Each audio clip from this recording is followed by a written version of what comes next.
it would be good, I think, to articulate more clearly what we mean by one and many.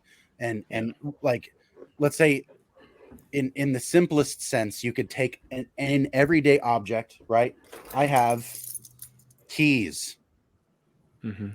but it's keys and wallet, but it's multiple keys and wallet. It's also rings and keys and wallet. It's also buttons and mechanism, battery, wallet, the Mm-hmm. inside, the Mm-hmm. contents of the wallet. And yet, Mm-hmm. to my hand, Those are keys. to my eyes, to my hand, to the action pattern from here, desiring to grab the key, readying my body, and actually grabbing this is one thing. This is one thing, right? But it's many, many things. And each of these one things is many things. If you break it down to its molecular or atomic level, it's also just multiplicity all the way down, right? And so what we mean by the And one, unity all the way up.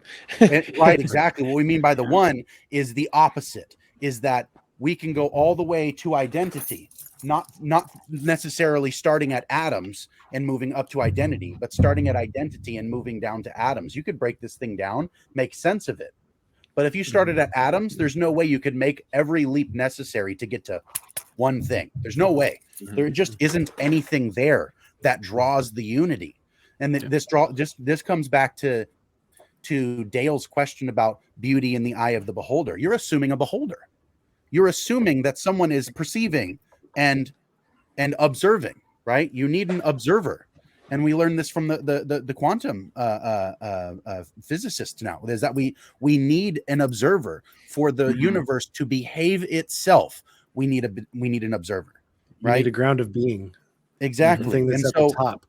yeah, and so one of the things, and this is something that really was really impactful from listening to Jonathan Pajot, when we did our episode while back, about a year ago, actually, I think it was about a year ago, we did an episode on on Eden, the Mountain of Eden, as a cosmic structure that was symbolic of all reality, right? And in that episode, I had mentioned, that our ability to perceive unities is something that makes us distinct. And Pajot went as far as to say our ability to perceive unities is one of the things that makes us an image of God, right?